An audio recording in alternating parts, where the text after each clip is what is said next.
Okay, it is 6:01 p.m. and this is the regular meeting of the Kaneland Board of Education. We'd like to inform all board meeting attendees that this meeting is being live streamed and archived for access at any time by our community members on the internet within 24 to 48 hours of the meeting's conclusion. Mr. McCoy, will you please lead us in the pledge?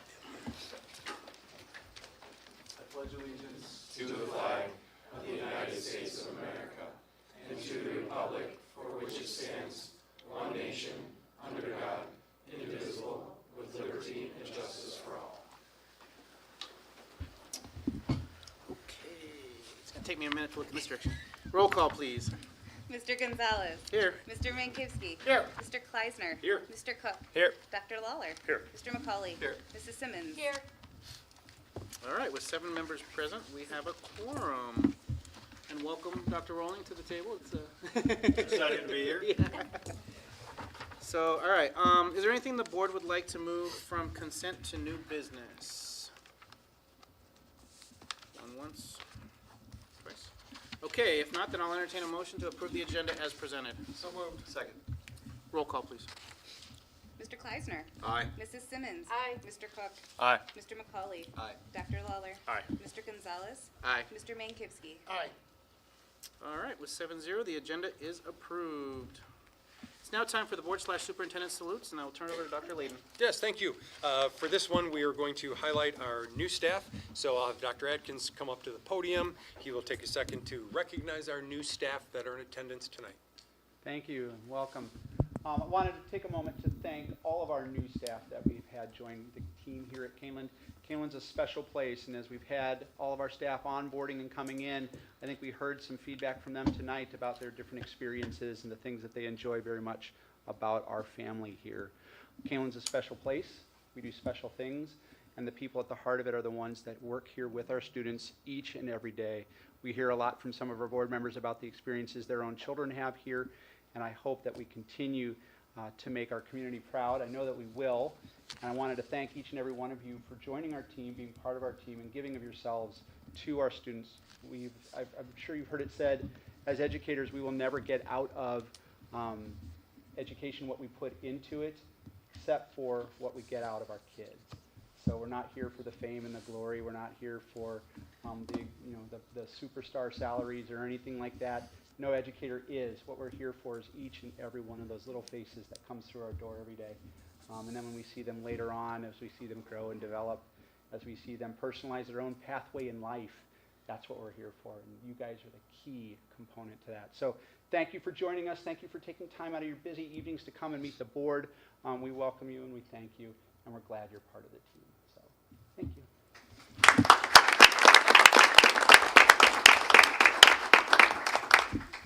That was all we had. Thank you. Okay. Dr. Rowling. I have nothing. Dr. Bogan. Okay, and then Sarah. Okay. I think they're gonna. You guys got the message? got it. The board appreciates everyone in attendance this evening and invites you to stay as we move into new business portion of the meeting. We understand not everyone is able to stay for the entire meeting. We wanted to make sure you know that this is an open meeting, so you are able to come and go as you please. We look forward to seeing you at future meetings. To make it official. Okay, tonight's consent agenda contains the following information. Approval of the treasurer's report from August 2024, approval of the minutes of the August 26, 2024 regular meeting, approval of personnel, approval of destruction of audio recordings from closed session meetings from March 2023, approval of the 2023-2024 administration and teacher salary benefits report, and the following informational items: the student suspension data report, the 2024 summer school report, and the Freedom of Information Act report. At this time, I will entertain a motion to approve the consent items as listed. So moved. Second. Roll call, please. Mrs. Simmons. Aye. Mr. Gonzalez. Aye. Mr. Cook. Aye. Mr. McCauley. Aye. Dr. Lawler. Aye. Mr. Mankivsky. Aye. Mr. Kleisner. Aye. Okay, motion passes 7-0. The consent agenda is approved. Okay, we're going to go ahead and proceed with public comments, and we do have someone signed up tonight, so I will go ahead and read the spiel. We use the public comment section as an opportunity to listen to our stakeholders. The board does not debate or engage in conversation during this time. I'd like to remind everyone to state your name and village of residence for the record. Please limit your comments to 3 minutes or less. Public comment is a maximum of 30 minutes with a 20-minute total length of time for any one subject. Those who speak are asked to maintain a tone of courtesy and civility. So at this time, I will ask Megan Musano to come up. Sorry if I butchered your name. No, you're totally right. We're good. Hi, everyone. I'm very excited to be here. I'm Megan Musano. I live in Elburn, and I'm the mother of 2 twins. So you have in kindergarten. So you have a long time with me. Don't worry, it won't be that bad. Okay. I was so excited the first day of school, and so were my kids. And it really got me thinking about our next 12 years in this district. We're committed. We're here. So I was just kind of looking at the district as a whole. And I'm a K-12 educator myself in a different district, but I started looking at test scores. I started looking at curriculum. It really got me thinking about what the rest of our life is going to look like here. And I started looking at us like versus Geneva. And I looked at some data. We spend the same $18,000 per kid here and there. We have the same admin to student ratio. We even have a very similar certified staff to student ratio. But then I looked at the test scores. And I was a little concerned. I was like, why are we as Elburn below the state average for IAR testing when Geneva is above? I was like, is it our low income? I know, I'm a speech therapist by training, and I do know that when you come from a low income home, there's often less books read. Your vocabulary is different. You even process language at a different speed. It's research based. It's sad, but it's true. But then I looked at the state as a whole. Yes, we have 15% here. Geneva has 5% low income. But the state has 49% low income, and our test scores are still below theirs. I'm not just coming here with nerves. I do want to actually come here with solutions. Like, what are we doing? So as, like I said, a K-12 public school educator, I also teach at the university level. I am strongly driven by data and research. And I'm concerned that our elementary reading curriculum's out of date. Not just because it's not pretty or not because it's not online, but actually the science of reading, the research that goes behind what we do for reading. And right now we're using F&P, Fontes and Pinnell. We're using guided reading. That's based on like whole language learning. I am a baby of whole language learning. I can't spell. I was raised in Batavia in the 90s. I attended grade school. I'm a horrible speller. So bad so, and I know this is a me problem, but when I was writing the word curriculum, that was my concern. I had to check my phone to make sure I spelled it right. And but I have a master's degree. Like, I went on learning things, but there's holes. And some of our students don't succeed when there's holes in their education. So I'm not going to stand up here and tell you what curriculum you have to use because I don't actually know. I just know it's an area of concern, and I want to ask you, are we doing the decoding, phonological awareness, sight words, but also doing that vocabulary knowledge, the background knowledge, language structures, literacy knowledge, the verbal reason? There's so much that goes in to truly being a good reader, and I know that our guided reading groups and our F&P levels are not what it takes anymore. My 3 minutes is up. Thank you. Thank you for your comments. Okay. She was the only one signed up tonight. Ms. Albano? Oh, yeah. The list had already gotten to you before, you're before I got in here. Hi, I'm Sheila Albano from Elburn. I'm here tonight to urge all of you and all of you watching on the video and all of you to show up tomorrow night at the Village of Sugar Grove's board meeting, which starts at 6. I guarantee it will go long. I realize there's a curriculum night at the high school tomorrow night. They did that on purpose, because they did it the last time on purpose. They set their meeting so that they would have fewer people able to come to their meeting. That meeting is still going to be going, so if you are at curriculum night, please come to that meeting anyway. I realize that you guys aren't supposed to be in the same spot together on purpose, but I can't understand as taxpayers how you wouldn't be able to come to the meeting anyway, especially if you live in Sugar Grove. There's no excuse for you not to be there tomorrow night. What they have planned, I have now been at all of their meetings in the last multiple months, 6.5 hours almost each time, well after midnight. Your meetings, when they go after midnight, at least everybody is still interacting and paying attention. Theirs, the board member actually went to sleep. So it's horrible, but you really can't believe it unless you show up and listen and watch what's happening. Their TIF, and I know that you've all been sent something from Mike Roscoff. showing his calculations as an accountant for the damage that TIF will do to this school district. If you didn't happen to open it in your email, I know that somebody did because they met with him personally. If you didn't, it is your responsibility to go home tonight, find it, and read it. His calculations, and they are accounting, so they're difficult to understand if you don't have any accounting background, but they project that this TIF will, and all of the wonderful stuff that Crown says they're going to give to you, will only pay for about 35% of the new costs their development is going to bring into this school district. When I cross-examined Crown at the zoning board, because I signed up to do that, Jen Cowan, who is the front face for Crown, assured me again and again that they were going to make the school district whole. It's not possible to make a school district whole on a TIF, which everybody but apparently Sugar Grove and Crown knows. I know they've had some interactions with Jackie, which I'm grateful for as well. Not people who are trying to get information about this, not Crown. You need, I understand why you voted the way you did. I was at that meeting. I know the lawyer told you, basically, you're stuck. Get the best you can from it. You're not going to get anything from this except nightmare after nightmare.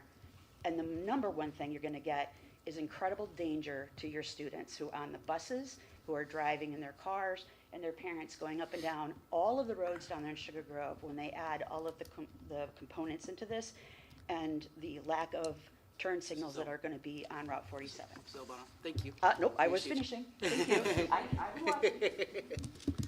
Thank you for your comments. Okay.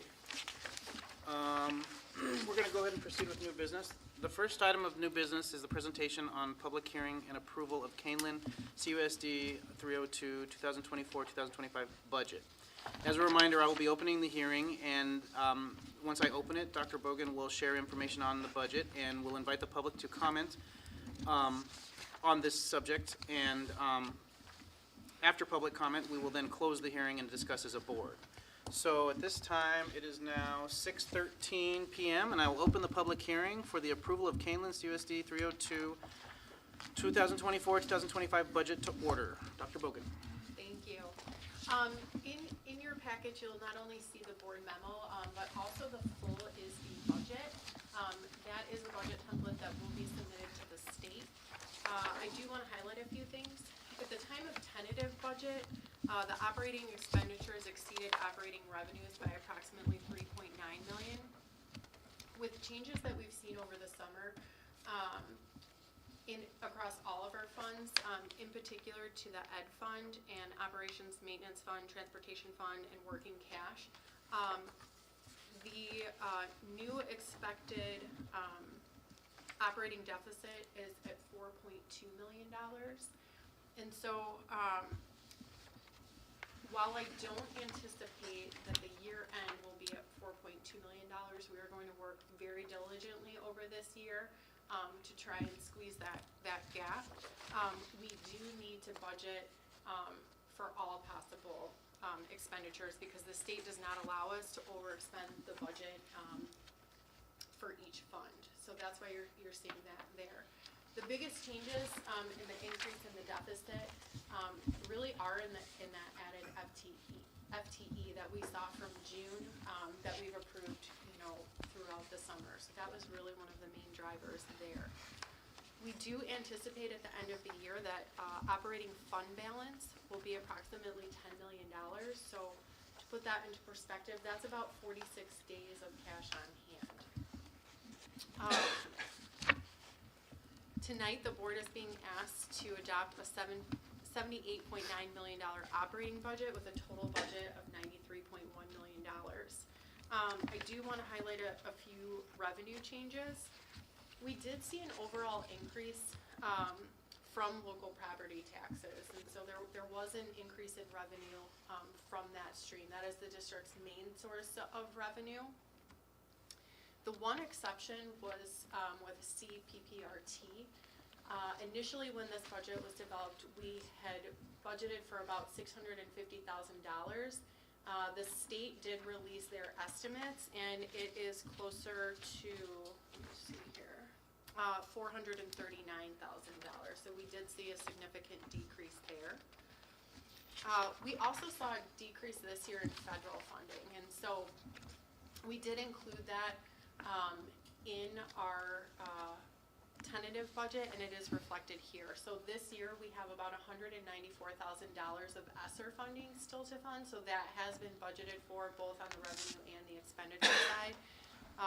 We do anticipate that that will be done as of December 2024. So no more revenue, no more expenditures in that area. The biggest decrease that we saw was actually in state funding. So there's a couple reasons for that. This year, as far as evidence-based funding is concerned, the district moved from Tier 3 to Tier 4. And so what that means is prior at Tier 3, the state had us listed that we were at 90 to 100% of our adequacy target.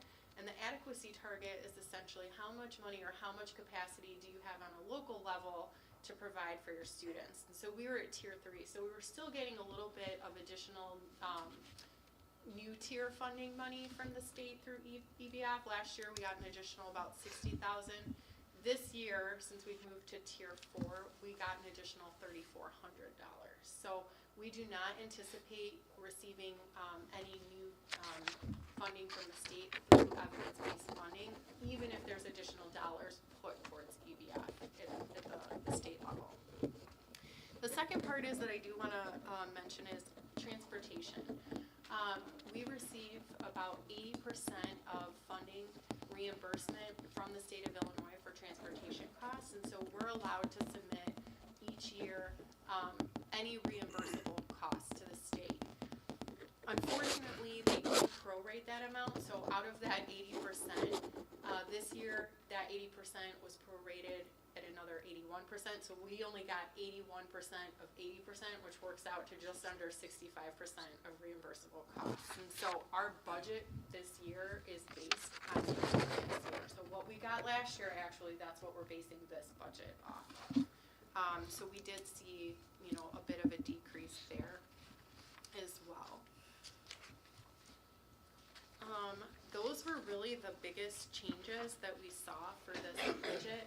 Again, right now we're looking at a $4.2 million deficit, but that's all in, that's every cost and expense that we could possibly have budgeted for. So over the course of this year, we're going to work to decrease that this year.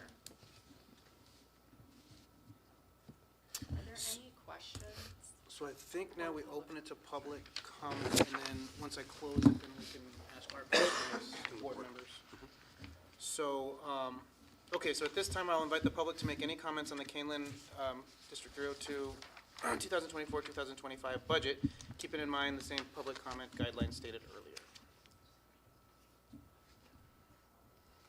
Give it a second. Yeah.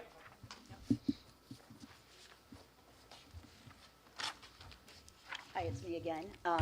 My question is on all the documents for the budget, there's columns for capital projects there's never any money in it, and the capital projects are all under operations and maintenance, which means if you want to go find them and what the balances might be, it's nearly impossible to dig them out because they're all coded under individual accounts payable, bills and things like that.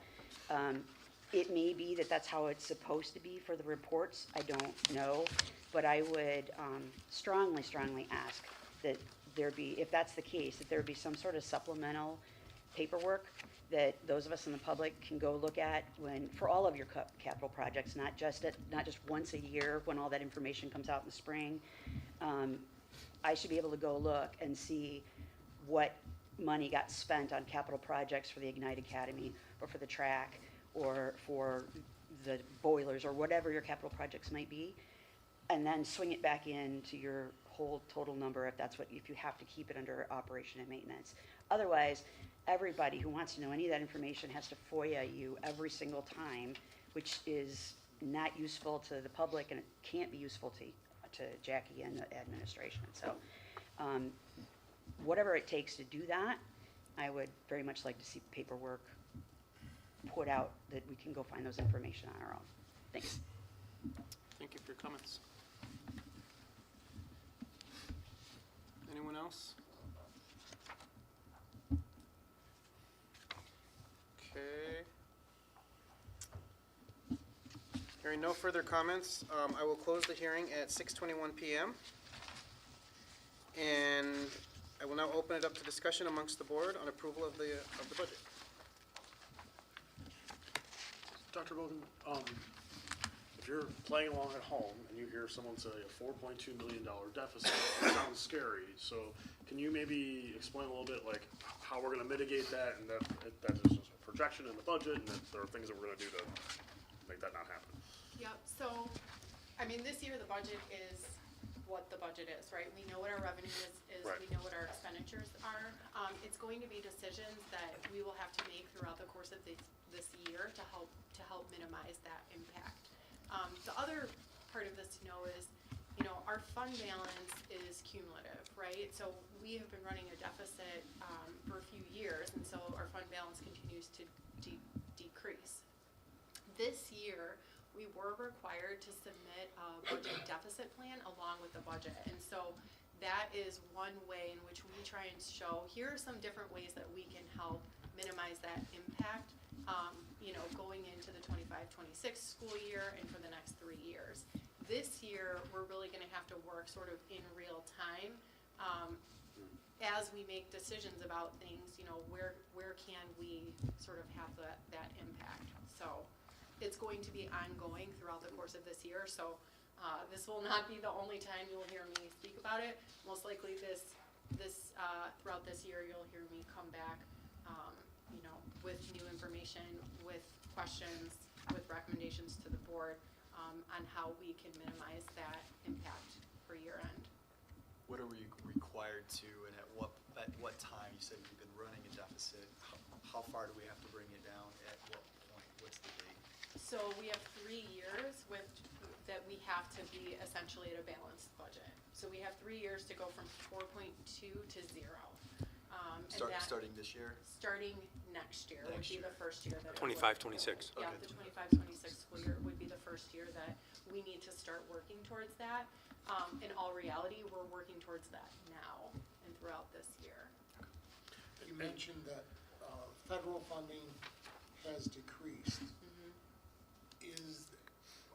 What's that been for IDEA funding for Kaneland? Yeah. How about Title I as well? So, What's that look like? yeah, so, I mean, I guess that federal funding has remained either flat or has increased, you know, depending on what carryover looks like, things like that. And headcount, right? Correct. Yeah, in other words, you know, children qualifying.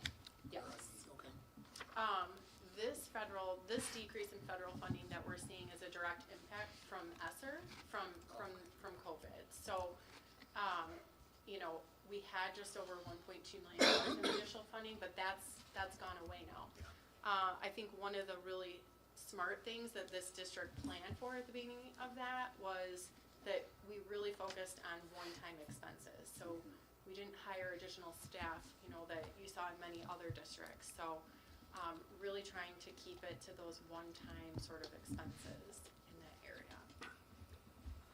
Dr. Bogan, what is the plan on page 23 for the support services for operation and maintenance to go from 9.2 million to 7.8 million in a Yeah. single year?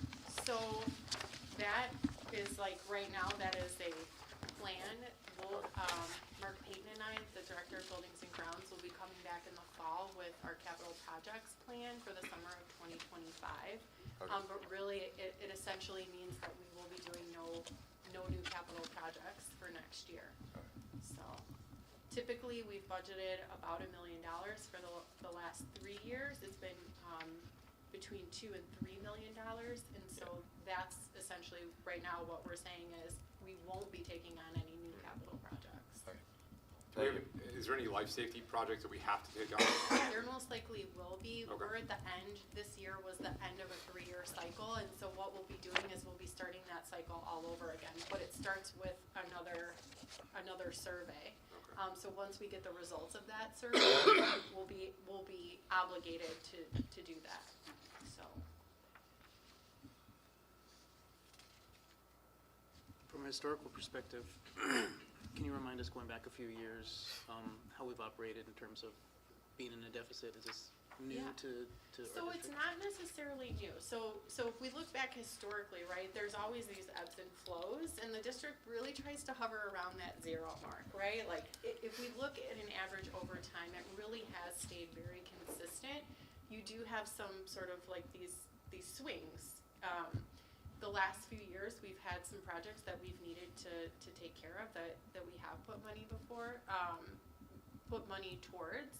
But if we look back historically, 2009 was a year when we had to do some cuts. 2016, 2017, and then again in 2018. So this is not something new for the district, or that we're doing for the first time. We're just sort of in that cycle, to sort of, right some things. And some of this was known, right? Like we definitely, if you go back 5 years ago, we actually intentionally try to lower the fund balance because we had too much in the fund balance, right? So that's part of this too, right? We're constantly trying to find that balance between, spending too much and having too much on hand. Because I think as a board, and I don't know about now, but at least a while, we were pretty adamant that every dollar came in, we made sure we were spending that as much as possible, which is why we have the policy that we have, where we don't have a 90-day fund balance policy, right? We try to spend as much as we can of the taxpayers' dollars in students' affecting students immediately, right? So I think that's part of this too, is that's why we're at a deficit. We kind of overshot in some places, but it will balance, right? For those of you at home. And that's all the work that we'll be doing is to get it to that balance. Right? Do we have any reserve with the county on tax revenue? That's all been recaptured in that one-time thing, and there's been none added to it. Correct.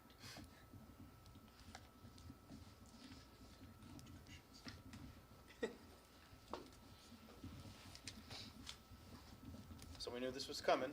We just have to make some tough decisions. But I think we've been wise so far with our spending, and we just make adjustments to ensure that we do right by not only the taxpayers but the kids and the staff. So. All right. Any further comments on this subject? Okay, hearing none, I'll entertain a motion that the Board of Education approves the 2024-2025 Kaneland Community Unit School District number 302 budget that includes a deficit reduction plan as presented. So moved. Second. Roll call, please. Mr. Cook? Aye. Mr. McCauley? Aye. Dr. Lawler? Aye. Mr. Gonzalez? Aye. Mr. Mankowski? Aye. Mr. Kleisner? Aye. Mrs. Simmons? Aye. Okay, motion carries 7-0. The 2024-2025 budget for Kaneland CUSD 302 is approved. Second item of new business is the public hearing and approval of the Fox Valley Career Center 2024-2025 budget. So it is now 6:29 p.m., and I will open the public hearing for approval of the Fox Valley Career Center 2024-2025 budget to order. We're going to follow the same format that we did in the prior cycle we just had, so we'll turn it over to Dr. Bogan. Sure, thank you. So Kaneland School District 302 is the administrative district for Fox Valley Career Center, and so as such, the board is required to formally adopt the budget. I know I said this last year as well, but this budget has also been approved by the Fox Valley Board of Directors, which is made up of the superintendents from the sending schools, from member districts. And so I do want to share that the Fox Valley Career Center budget is balanced. They actually exceed revenues by total expenditures by $541.08. And so this budget is approximately 4.2% higher than last year, or just under $100,000 more than last year. Their budget really is built around their enrollment. And so they truly build their budget around how many students are coming, what classes those students are taking. That drives, how many teachers they hire, how much they spend on supplies, all of those things. And so they do build their initial budget sort of on their pre-enrollment numbers, and then they adjust it down as needed once they get those actual numbers. So, that has happened. Any unspent money, that Fox Valley Career Center, so if they take in more in revenue and they don't end up spending it, they end up giving that money back to their district. So if we send 100 kids and tuition was $10,000 a kid, and at the time of year end, if they find out, oh, it was only $9,000, we get that money back. We would keep that from them, as do all of our other sending districts. So their biggest budget decrease this year was actually in material and supply purchases for several programs, really and truly because they didn't quite have the enrollment numbers that they had initially anticipated. So that is all I have on Fox Valley Career Centers Okay. highlights.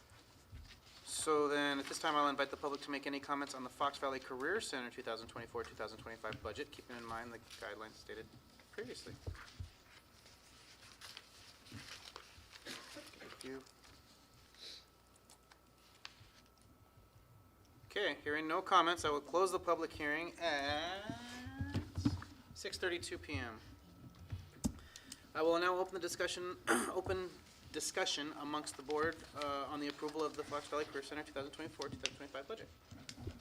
Dr. Bogan, can you just explain how that works so if we have students in our district that go and take classes at Fox Valley Career Center, can you explain how the tuition is paid based on enrollment from the district and all that part, please?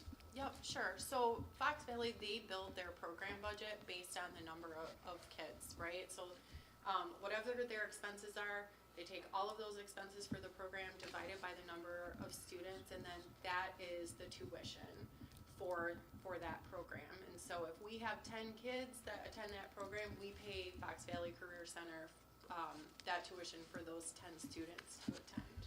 At the end of the year, they do a reconciliation, and so they truly true up their books, right? They look at everything that they have spent for the year. So sometimes there are slight variances in the cost of that tuition. So we either receive a credit back for it or a debit.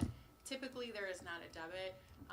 Dr. Burchell does a really fantastic job of building his budget across the year, and is just very accurate in terms of costing out those programs. And which fund does that come out of for our district? That would be the 10 fund. That's the ed fund. Okay. So Fox Valley Career Center's budget is totally separate from ours. Yep. What you see in the Kaneland School District budget is tuition to another governmental unit, to that other agency. So that's where you see tuition on our side budgeted for Fox Valley. Thank you for breaking that all down for us. Sure. Can you clarify briefly? So I've always, in this dynamic, I've never fully grasped, but, so there's a separate board, and I point to you because I know you're on the board, that maintains that budget. But we have ultimate oversight. And so if we didn't, and I'm not saying, we're not, but if we didn't approve tonight, you kick that budget back to them to reconstruct, and then they just keep bringing us budgets until we're Yes. satisfied? Okay, Yes. sounds complex. That would be what would happen. And I think we share that, this is the formal process for it. And yes, this board does have ultimate oversight, but that budget has gone through quite an extensive, not only in the building phase, but also, people looking at it and questioning it and saying, okay, asking all of those tough questions about the budget. So it would not come to this board if we didn't feel that it was accurate and ready to be fully adopted and approved. I think we appreciate their diligence and Dr. Burchell's because that the 500 and something dollar Revenue over expenses. yeah, surplus. Thank you. Surplus is, I think that's impressive on that level. That's like close to hitting the nail on the head. So yeah, thank you guys for all that hard work. Thank you for your comments. Okay. Any further discussion? All right, hearing none, I'll entertain that the Board of Education approves the 2024-2025 Fox Valley Career Center budget as presented. So moved. Second. Roll call, please. Mr. McCauley. Aye. Dr. Lawler. Aye. Mr. Mankowski. Aye. Mr. Kleisner. Aye. Mrs. Simmons. Aye. Mr. Gonzalez. Aye. Mr. Cook. Aye. All right, motion carries 7-0. The 2024-2025 budget for the Fox Valley Career Center is approved. The third item of new business is the presentation of the updated Kaneland e-learning plan. Dr. Layton. Yep, I will kick that off, and Dr. Horn will provide the one update that you saw, the one primary change or highlight that you saw in there. But just as a reminder, the state of Illinois does allow e-learning plans across the state, and they do allow it district by district. You do have to provide, as a district, a plan to the Regional Office of Education and the state. And if you recall, at this meeting last year, we approved our plan. It was a 3-year plan approved by the state of Illinois and also by the Regional Office of Education. We do disseminate that then to families and staff and to parents, so that way they can see the update, see what the changes are, and then plan for that in real time. One of the things that we always, at least the last 2 years, and we talked about this a little bit at the last meeting, one of the challenges the last 2 years has been the intense heat earlier in the school year. And so one of the things that we had talked about was, is there something to do to try to mitigate that for the first week or first week and a half of the school year? The challenge is we are just coming back to school. Our teachers are focused on getting to know the students. They're focused on getting them online, getting them trained, just in their classroom with their expectations and curriculum. And so I think the challenge has been, how do we, or do we have that consideration for next year to do it earlier, to be ready? But that would then just be additional PD over the first week of the school year, first 5 days of the school year, before we hit this point when it starts to tail off. So that is a conversation we'll have into the fall, into the spring, and then that way, if there are any changes that we will want to implement for the beginning of next school year, we can have that conversation in the spring. But for now, I'll turn it over to Dr. Horn. There's really only one change in the plan, and this does not require to go back to the ROE. I checked if with this change from one grade level, I asked if we need to go back to the ROE or to the State Board of Education. They said because this change is minimal and it's not changing the overall structure or the overall plan, the board can just approve it tonight, take action on it, and then I will just give that to the ROE as an update. So with that, sorry, Dr. Horn, I probably took away 90% of what you were going to share. You did, yeah. The only change that's being put forward here is the extension of second grade to receive the Blizzard bag. So the second grade students would not be getting online to do the e-learning. There was some challenges with the students going between their regular classroom to some of their specials and back and forth, so the transitions were problematic for our second graders. So while we're getting students acclimated to what it looks like to navigate Canvas and Google Meets and things of that nature, when we have to use emergency time, second graders would do exactly what kindergartners and first graders are doing, and they just would have the emergency Blizzard bags that they're using. We had this conversation with CAC last year as well, after we used it in the fall, and that was the biggest piece of feedback from them was that second grade, third grade piece, that second graders just, not that third graders are perfect at it, or fourth graders or fifth graders, but that second graders especially were not quite ready yet. So that feedback was the impetus for us to change at least that portion of it for the next 2 years. Dr. Horn, can we post the new e-learning plan on the district's website? Yes, yes, And the changes? yes. With the, Highlight the changes so that they know, okay, correct, yes. thanks. I'm just so surprised that 7 and 8-year-olds can't do the Chrome thing. That's so, especially as a parent of a second grader, I am glad we're doing the Blizzard bags. Because it's us that can't get it, right? Okay. Thank you. Thank you. Okay, let's see. Well, hearing no further discussion, at this time I'll entertain a motion that the board approve the updated e-learning plan for emergency days as presented. So moved. Second. And roll call, please. Dr. Lawler. Aye. Mr. Mankivsky. Aye. Mr. Kleisner. Aye. Mrs. Simmons. Aye. Mr. Gonzalez. Aye. Mr. Cook. Aye. Mr. McCauley. Aye. Motion carries 7-0. The updated e-learning plan for emergency days is approved. All right, it's now time for the board, for the superintendent/board report. Dr. Layton. Yes, thank you. We did have press policies to bring to the board tonight. If you recall, we have press policies that are basically provided to us through the IASB. Unfortunately, several of those policies were all related to Title IX, but there was also a disclaimer in there that shared that because of ongoing litigation, they recommend not taking action on them yet, waiting till late November or maybe even December to see if some of the legal changes have taken place or if any of those updates are ready through press policy. So we do have those. There's only 5 of them. They're all related to Title IX. We're going to hold those until we have that update, and then we'll bring that back to the board. Our Kaneland Connects committee meeting, our first one of the year, we host 3. That's where we're looking at our strategic plan. We're looking at the 5 commitments and how to bring those to life throughout the district. That meeting is on the 24th of September. I don't know if I've sent you a calendar invite yet or not, but I'll send you a calendar invite. That is on the 24th of September. That meeting is from 5 o'clock to 7 o'clock. And we actually have a wonderful committee there. We have almost 30 members on that committee. So it's one of our larger committees and one of our more not inactive, but our more active committees.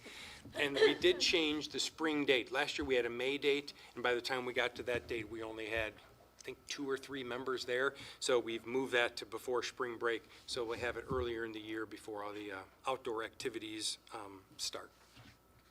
Then the second one, or the third one, our Hall of Fame committee met last week, and happy to share that you will see a press release that just went out for our 24-25 school year. So we're looking for possible nominations for the 24-25 school year. Those are out there now through November 29th.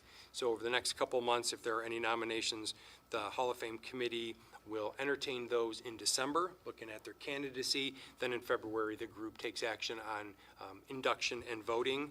And we do have 4 or 5 inductees from last year. We've yet to have their formal ceremony. We are finalizing that now. It's going to likely be around possibly a track meet and also a basketball game this winter where we'll have larger audiences to recognize those staff members. So we are waiting, or those inductees, so we're actually waiting for those inductees to get back to us on their availability, and then we'll shape it based on their availability, because we wanted to make sure that they could attend, and any family members, anybody that has to travel to see their induction ceremony will take place likely in December or January. Then the last thing that Dr. Rollwing and I will share a little bit in tag team. One of the things that we had talked about as a board was a October retreat, and that way we can have the board retreat. We talked about doing this annually, and especially now with Dr. Rollwing coming on full time, and wanted to talk through just a couple of the processes for that. We typically have done a October meeting, and it's been an evening meeting as opposed to a weekend meeting, and it's a 6 o'clock to 9 o'clock, and it is for board self-evaluation. So with the current legal providers that we have, the entirety of the meeting is in closed session. So it's a regular agenda that does go out, public comment, but then we go into closed session, and the entirety of that meeting is in closed session. So what I would like to do is, if you're willing to do so for October, Dr. Rollwing and I can look at some dates. We'll send you a doodle poll to see which date best works for board members. Then at the same time, we'll look at possible topics for that period of time, probably some onboarding conversations for Dr. Rollwing and some other conversations that we can have during that time. So if that's okay, we will put together a doodle poll to share out. We will talk through some of the topics for closed session for that night and then start that planning. And then, Dr. Rollwing, do you want to share as far as the recommendation for provider to lead that for us? Yeah, so I know that there are only a handful of providers that can actually provide this service under the Open Meetings Act. I know in the past, this board has used the IASB and I believe LUDA Both of them. to accomplish that. The ROE is now a provider, and so with them being local, with them having knowledge of some other local districts and how they do things, we thought that might be a good opportunity to try that one out and see if we like their services essentially and what they might bring to the table that might be a little different. And they're very flexible. We've spoken with them to gauge their interest, and they're flexible based on the topics that we have. They'll work with the board to shape that agenda for that 3-hour period as this board deems necessary and topics that the board would like to discuss. That's great. Do you guys just need like a straw poll, or do you even need approval from us, or we're just going to do it? Straw poll is good, because I would hate to plan something that you don't show up or that you decide you don't want to do. I don't want to make any phone calls to the ROE my first month on the job. Yeah. So just a consensus, is that okay to move forward with that? Okay, and then as far as the, we'll be in touch with you, we usually do an interview with them and then seek topics from our board. Perfect. That sounds great. Exciting. Thank you. Those were my updates for the superintendent report. Okay, Dr. Rowley? Yeah, so just a quick update regarding referendum planning. We met last week, identified a few areas of effort. And so Mr. Chavez has worked hard to put together a community-facing poll that we're going to use throughout the information-seeking process. We are excited to announce that tomorrow at the high school curriculum night, it will be using a QR code. Attendees will be able to access both the referendum website and the poll. So they'll be the first people to get involved there if that's what they want to do. We will be meeting Wednesday to finalize the rest of the schedule for community outreach. I had the opportunity to meet with the board president or the village president of Montgomery to talk a little bit about our needs and our current situation, and I'm kind of playing phone tag with a couple other municipal leaders to try to set up a meeting. Additionally, I had the opportunity to talk with Ms. Slattery today about engaging students. So we will be developing a student-facing poll that I'm going to run by her for her expertise, and then work with those through that poll to identify some focus groups that we can meet with the students to get their voice. And I will be meeting with both Mr. Faulkner and Ms. Cattell later this week to schedule some initial outreach to the secondary teachers, and then we'll be working with the elementary principals to get into their buildings to talk with our staff to make sure we get their feedback on all of these processes. Perfect. Okay, awesome. Okay, is that it? That's all I got today. Keeping it short. Appreciate it. Dr. Bogan? Sure. I have two short updates. The first one is on the track. I did just want to highlight the original budget for this portion of the project was just over $914,000. And a few weeks ago, I came in and we asked for a revised budget to accommodate 3 change orders. And so that pushed the budget just over $1 million. It was $1,038,000.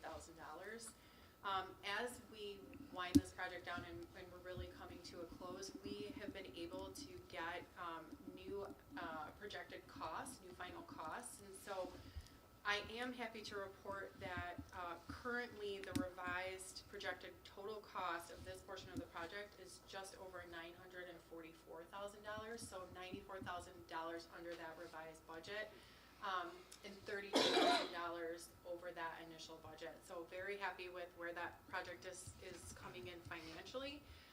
As far as work on the track, it continues. Really a lot of it has been the installation of the equipment, especially around like the pole vault box, installing jump boards, covers, all of those types of things. A lot of where that year-round storage is going to happen for some of those items is still pending. We're working with coaches on some of that. There has been regrading happening around the pond over at Kaneland Meredith. That doesn't impact anything else. This week, tomorrow actually, there is going to be some adjustment to the track surface. They were able to do all of their testing and see sort of any low spots where water might be sitting, all of that, and so they'll be finishing up that regrading work this week. And then really the last piece of that, there were some fence repairs and also some regrading on some of the jump areas, the pole vault area outside of the track, and that work was really based on input from the cross-country coaches. So that did happen last week. There was a meeting, and then now that work has taken place. So it is moving right along. There is one more meeting scheduled for the track surface company to come out, meet with our director of buildings and grounds, our athletic director, David Rollman, and also the coaches, just to make sure all of those stripes, all of that lining, all of those change areas, everything is exactly how everyone anticipates it to be and how they want it to be. So much looking forward to coming back with another update for everyone. What is the estimated absolute pay stub date? That I do not have at this point, but it's essentially 2 weeks from now is what but I hesitate to give a final date because Mother Nature needs to cooperate these next few weeks. Any other questions? Okay. The other update is just a first responder update. I did want to let the board know that we will be having a drill here, taking place at Kaneland High School campus, October 29th. It will start at approximately 4 p.m. and go till about 9 p.m.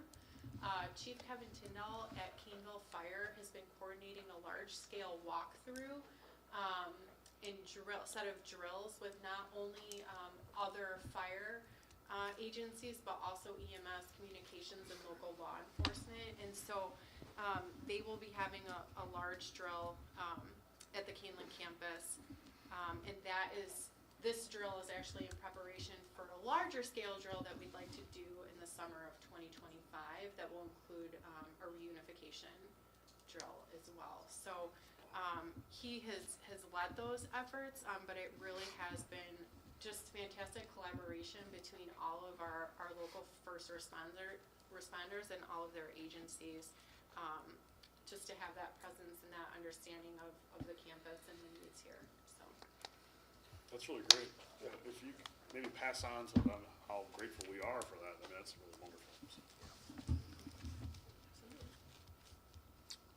Well, thank you. All right, Ms. Slattery, you're up.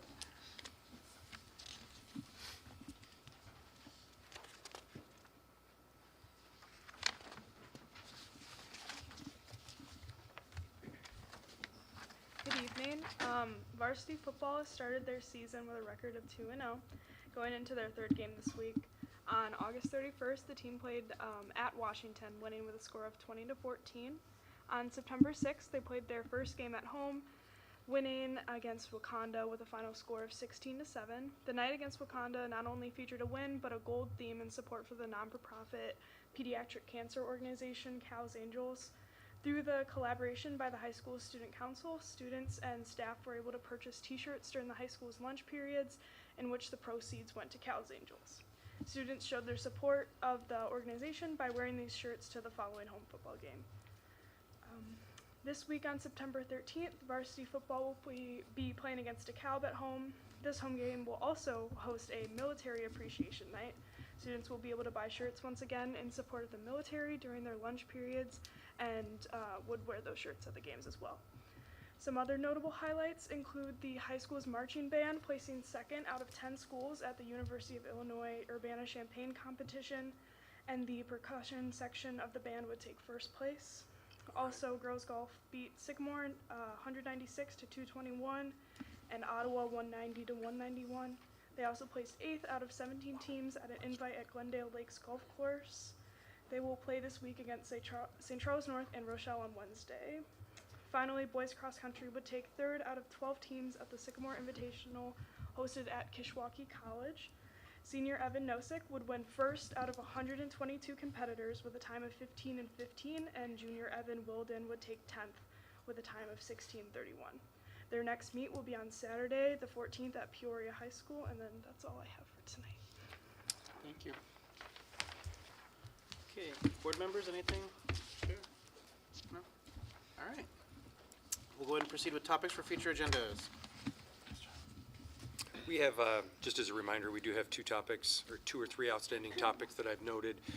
One of them that was brought up was ongoing dialogue with Caneville Fire Protection District, and I have met with Mr. Tyndall, or Chief Tyndall. We do have the 2nd meeting in September and the 2nd meeting in October. He'll be back at those meetings that will co-construct a presentation for him to share information of the current status of how it's going as the first responders to the high school. Excellent. Yep. Anything else? No? All right. Let's move it right along to public comment. I have 2 signed up right now, so keep in mind the previously stated guidelines, and we'll get going. So, Megan Musano.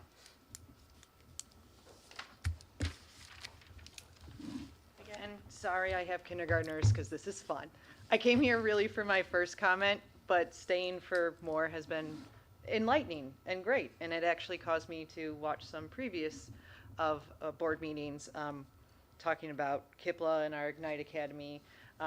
I do know there are people out there who are very nervous about a budget, but then at the same time talking about another $13,000 to $20,000 per kid to open up the freshman and sophomore class. So that is some word on the street. But then also I wanted to mention just the heat plan. I never knew those existed. Like I grew up in Batavia, so I had snow days, didn't know there was such thing as heat days, but I did totally appreciate the explanation of like 70% of kids came by bus, so I absolutely understood that, no doubt in my mind. The only thing as a kindergarten parent who didn't know those existed, it would have been awesome to know the night before so I could find a babysitter, or even just warning a day before, hey, we're looking at the weather, this could be a possibility. And again, maybe everybody here knows that, but I just didn't. So not a real issue, just wondering like if there's a way to get a text message about it instead of just an email. And we were just trying to figure out how to get text messages, and I couldn't figure it out on Finnick campus. So if I can't, I'm sure there's some other people who can't either. So those were just friendly comments, not mean. Like I said, the other topic was the more important one I was concerned about. So thank you. Thank you for your comments. Next up, we have Mrs. Sheila Albano. I know you all missed me coming up here and making these comments. Sheila Albano, I wanted to say in conjunction to the track, once again, thank you to all of you. We have continued to watch that development. It is beautiful. It is so much more than what we just wanted basic and didn't ever anticipate it would look as beautiful and wonderful as it is. And I realize it's a lot of money, but it is going to be so worth it. And I think it showed at the football game on Friday night. I'm just ecstatic, and I want to thank all of you for that. The other thing is on the cross-country side, there is still issue, and I'm not even sure that the grading, I don't know if the grading is done, but I don't think it's good enough yet. But we'll leave that to my cross-country coach. I will say, though, that we have changed the course for the Addington, which is September 21st, because we can't use where that grading is at the moment. It's still dirt. The sod won't be ready. The corner's too dangerous if it happens to be raining that day. So they've made arrangements, and we're going to run with that. The hope is that it will be all fixed by sectionals, which will be November 2nd. I invite all of you to come out on September 21st to see the Eddington Invitational, which we will have over 1,000 people, parents and on this campus from about 8 o'clock till 1 o'clock in the afternoon, in and out of the parking lots. We are well known for how well we run this, and that is in completely on our parents, volunteers, alumni, and alumni parents, and our coaches. I think that Dr. Layden can tell you the letters he gets from other places on how well we run that meet. And we will still do that, even though we've completely changed the course around. But please come out and see how it is run and how your entire campus is used for this event. I think it's very eye-opening, and it's a lot of fun, and we would love to be able to see you on the campus. And then one last thing, please do go to the Sugar Grove board meeting. Please do look into the details of that annexation agreement and the TIF agreement and what is and is not coming to you, and what they project to allow on our roads in hazardous materials, in increase in traffic, in your impact fees, and the tiny amount that they actually are going to pay you for your students once they open up the housing, if that goes through. Please don't. It is probably the biggest thing that will have happened in this entire area in decades. So make yourself aware of it. Thank you. Thank you for your comments. Okay, the Board of Education is scheduled for a closed session meeting to discuss the Illinois Open Meeting Act, Section 2C1, where there will be no action taken following the session.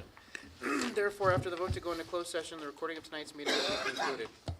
At this time, I'll entertain a motion to go into closed session to discuss Illinois Open Meetings Act 2C1 at 7 o'clock PM. So moved. Second. Roll call, please. Absolutely.